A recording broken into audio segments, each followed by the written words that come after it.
Welcome to Middle East Briefing. The content of the briefing includes: who are the Houthi rebels attacking Red Sea ships? 2023 shows that economic growth does not always breed peace. U.S. prepares to lift ban on sales of offensive weapons to Saudi Arabia. In dealing with the Israeli-Palestinian conflict, America has no easy way out. In Germany's struggle against anti-Semitism, the arts are suffering. Who are the Houthi rebels attacking Red Sea ships? BBC.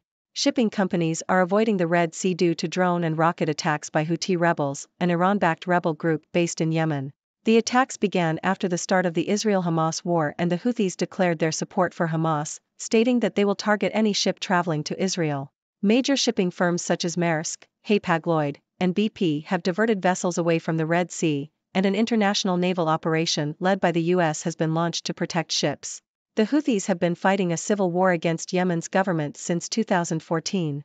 2023 shows that economic growth does not always breed peace. Financial Times.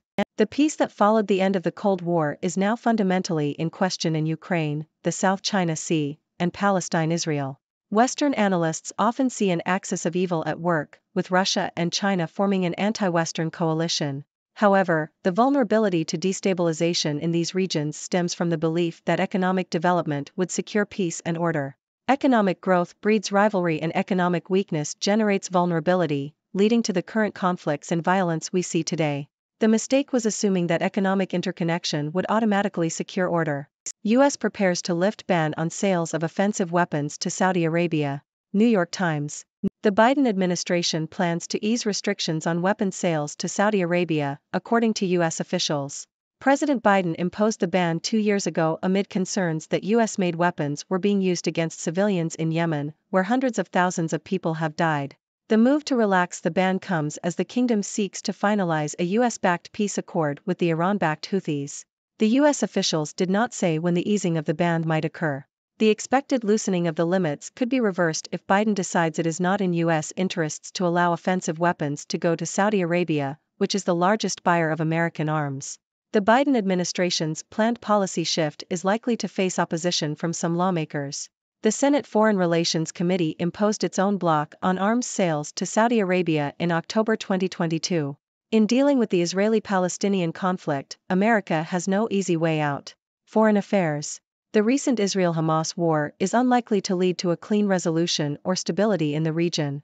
The scale of violence in this conflict, including the sadistic acts perpetrated by Hamas and the large-scale airstrikes by Israel, has already resulted in a high number of civilian casualties and displacement. The aftermath of this war will require extensive physical reconstruction and psychological healing. However, there is no realistic prospect of a dramatic and uplifting resolution that provides relief and hope for the future. The United States must take bolder policy moves to guide the region towards a two-state solution. This will require simultaneously setting up Gaza reconstruction mechanisms, bringing Arab parties on board to help maintain law and order, supporting the Palestinian Authority in regaining the trust of the Palestinian people, and addressing Israeli security concerns. While this approach is politically risky, the current situation cannot continue, and a post-conflict status quo will only exacerbate existing problems. The United States needs to push for a two-state solution and demonstrate its commitment to ending the Israeli occupation. This will require the U.S. to work with Arab states and the EU to help the Palestinian Authority reform and regain legitimacy. The U.S. must also ensure that Israel respects guidelines on Gaza and that the Gaza Strip and West Bank remain one integral unit. Additionally, efforts must be made to prevent conflict along the Israeli-Lebanese border from escalating into a full-scale war. Ultimately, the U.S. must make it clear that a two-state solution is the preferred outcome and work to create an environment conducive to negotiations. In Germany's struggle against anti-Semitism, the arts are suffering. Washington Post. Several cultural events in Germany have been cancelled recently to avoid being seen as anti-Semitic. Not only is the content of the art being scrutinized, but also the political positions of its creators. These cancellations have created a climate of fear and silence, which some argue is undermining artistic freedom and freedom of speech. Critics argue that the German government's stance is overly restrictive and is silencing voices critical of Israel's actions, as well as voices from Germany's immigrant population. There is concern that the focus on imported anti-Semitism is leading to the disproportionate scrutiny of immigrant and minority artists. The cancellation of cultural events does little to tackle anti-Semitism among far-right groups, who are responsible for the majority of anti-Semitic crimes in Germany. The current climate is causing concern that artists and academics may choose not to work in Germany, as the atmosphere is seen as repressive and controlling. Saudis overwhelmingly oppose ties with Israel, poll finds.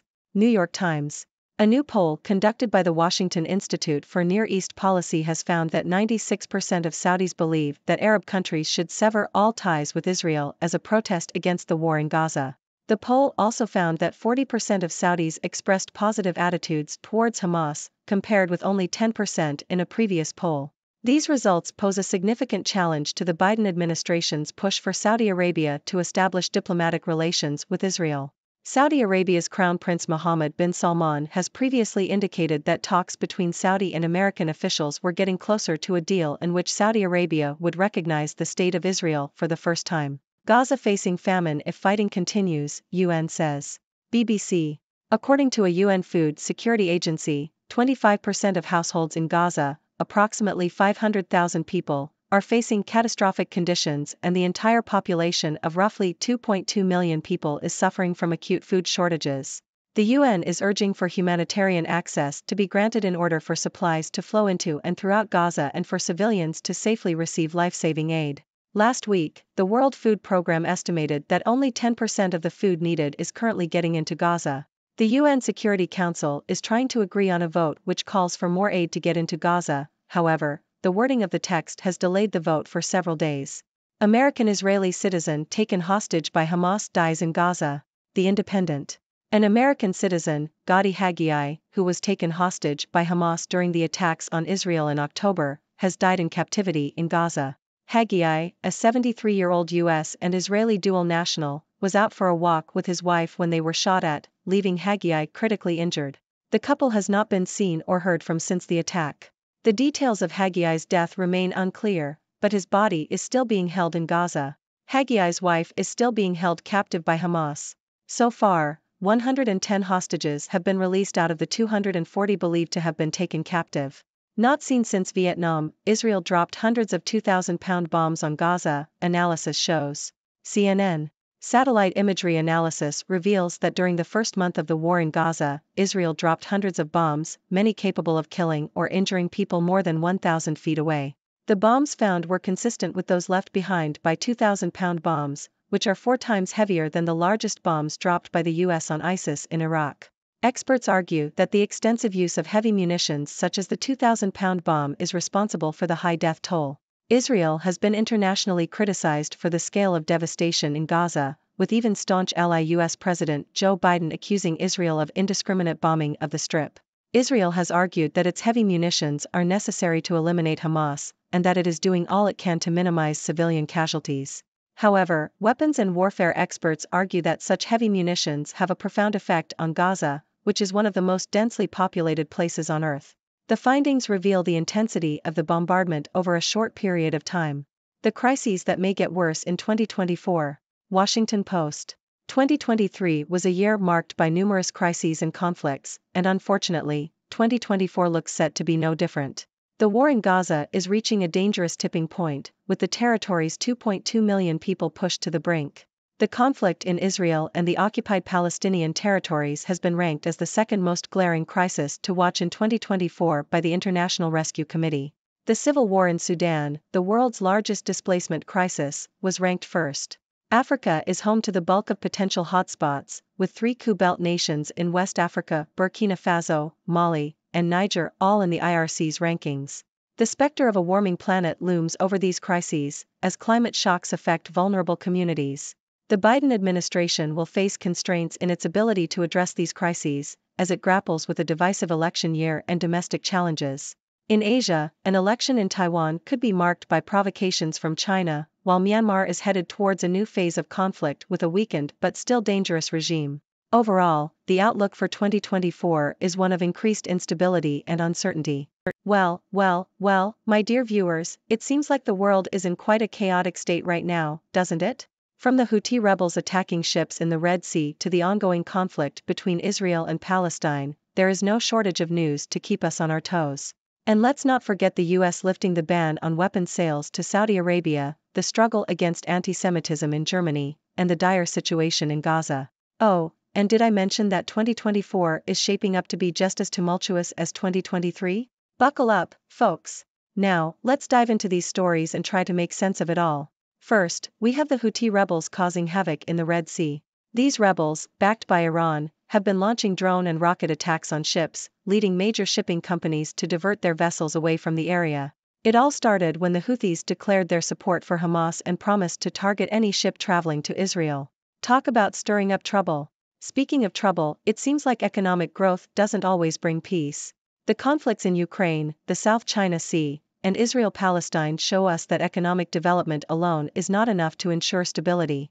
The mistake was assuming that economic interconnection would automatically lead to order. Well, it looks like we need to go back to the drawing board on that one.